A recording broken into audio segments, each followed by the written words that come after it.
Lonely at the top. Lonely, lonely, lonely. La famille. Premier, plus un point. Plus un point.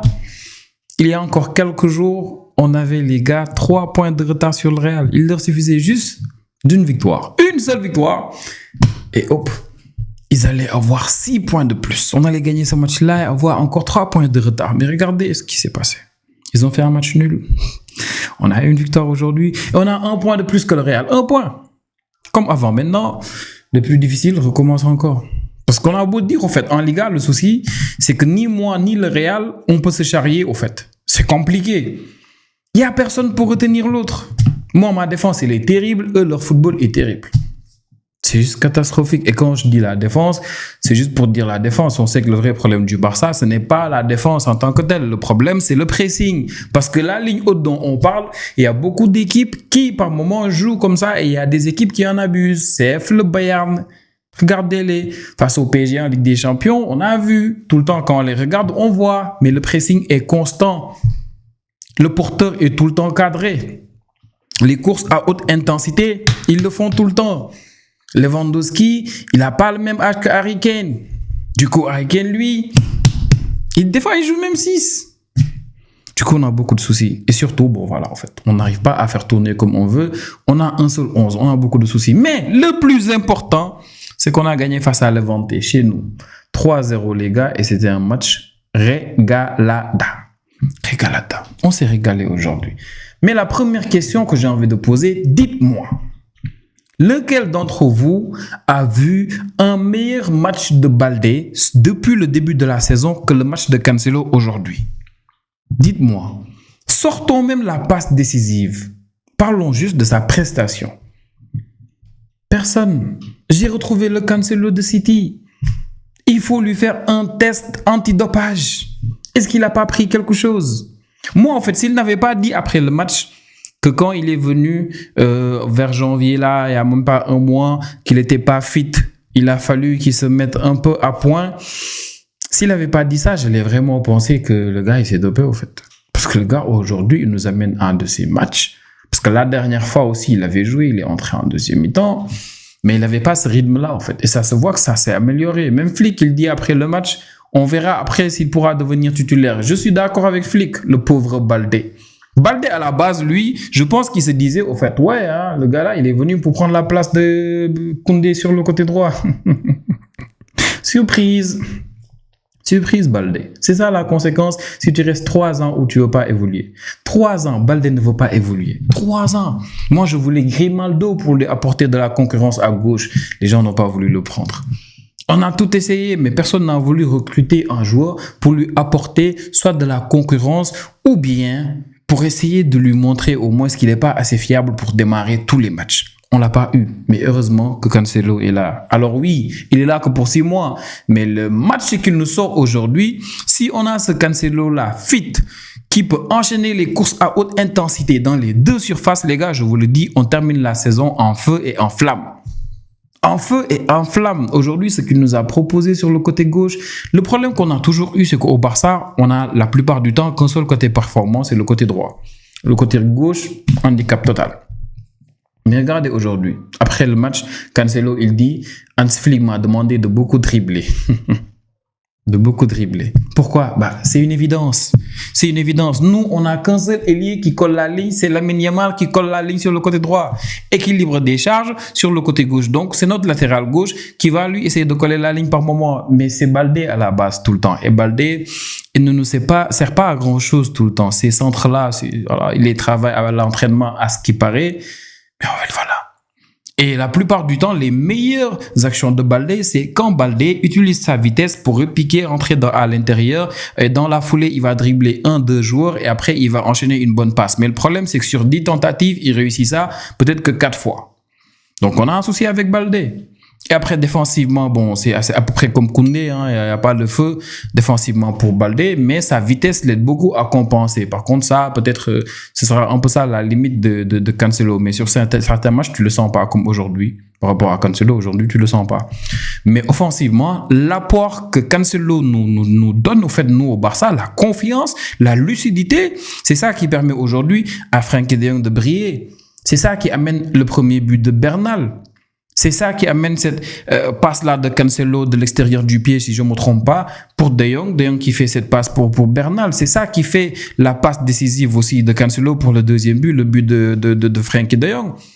2-0 à la mi-temps. Ça faisait combien de matchs que le Barça n'avait pas performé en première mi-temps? Combien de matchs?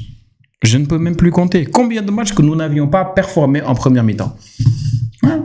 Mais bon, puisque c'est le Barça, nous on ne change pas. 18 secondes de jeu. 18 secondes de jeu. Il y avait déjà un joueur de Levante, je pense que c'est Moreno, l'attaquant, non, Romero, je pense qu'il s'appelle, était déjà face à Juan Garcia. Juanito, qui nous a sauvés, hein. C'était son premier arrêt du match. 18 secondes de jeu. Je ne vous cache pas, hein. 18 secondes de jeu. Contre Girone, c'était quoi? 27 ou 28 secondes, le premier face-à-face. Là, il a fallu 18 secondes. C'est juste choquant, en fait. La facilité qu'ont les adversaires à faire face à Juan Garcia, c'est la personne la plus exposée de l'histoire du football actuellement, hein, j'ai envie de dire. C'est juste fou. Pour une grande équipe comme le Barça, comment on expose Juan Garcia constamment, c'est fou. Heureusement qu'il était dans une équipe où la plupart des matchs, il subissait. Heureusement. Sinon, il allait galérer. C'est pour ces raisons-là qu'on ne voulait plus de Ter Stegen. Heureusement qu'il est là. Et après, vers la 14e minute, grosse parade aussi. Donc, 2 arrêts incroyables en première mi-temps. C'était les 2 grosses occasions de Levante. Levante en deuxième mi-temps, inexistant. Ils n'ont pas eu de tir cadré. Pour vous dire, c'était un match maîtrisé par le Barça. Incroyable. Et les gars, Bernal au milieu, il est de retour. Félicitations à Hansi Flick. C'est Hansi Flick qui a bien géré le dossier Bernal. Bernal, depuis sa grosse blessure, quand il s'est fait les croisés, depuis son retour, les gars, Flick l'a bien managé.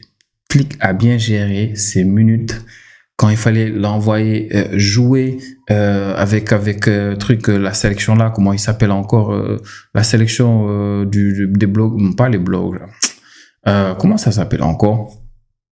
J'oublie un peu au fait les cartes de la piqué, tout ça. Les Catalans, l'équipe catalane, on va dire l'équipe catalane. Bref, l'équipe nationale, tout ça. Juan Garcia même était là-bas, hein, et tout ça. Je me rappelle, il y a encore quelques mois.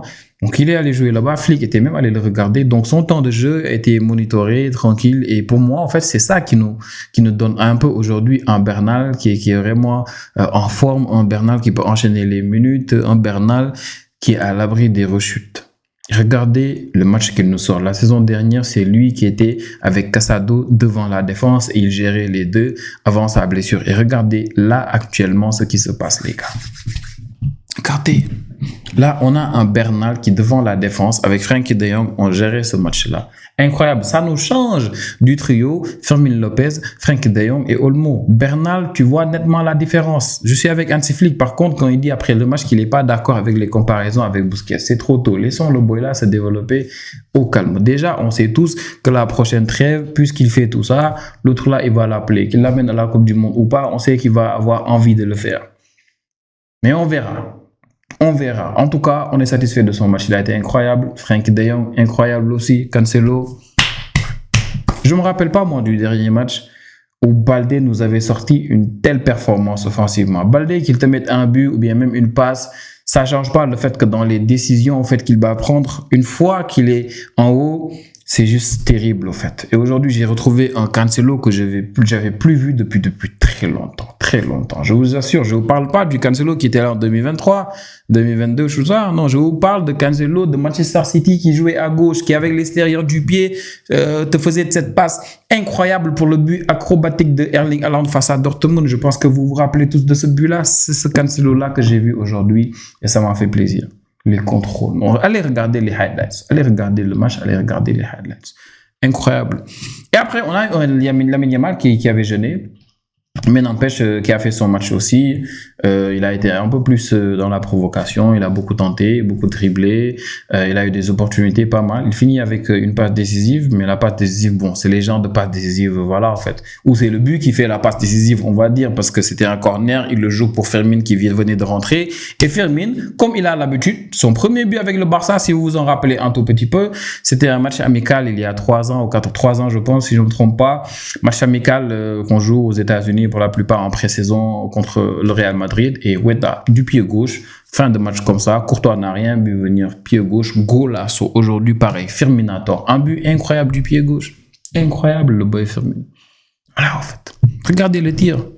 C'était le but du match aujourd'hui, juste fou. Donc 3-0, on a géré le match. Lamine qui termine avec une passe décisive. J'ai aimé le retour de Rafinha aussi. Pedri qui est venu. J'ai aimé tout ça, en fait. Voir Pedri de retour, voir Bernal à ce niveau, voir Rafinha continuer à nous faire ce pressing-là dont on avait besoin. En fait, c'est ce cocktail Molotov-là qui a fait aujourd'hui qu'on a ces 3-0 faciles. Donc incroyable, les gars. J'ai kiffé le match. J'espère que vous l'avez kiffé aussi. Donnez-moi vos avis, les gars. Donc, voilà, en fait, il y avait pas mal de choses à gérer avant de pouvoir faire la vidéo. Vous savez, on est à quelle période de l'année actuellement. Donc, pas besoin d'en dire plus. Les gars, laissez-moi vos avis en commentaire. On se revoit pour la prochaine vidéo. Prenez tous bien soin de vous. Ciao, ciao.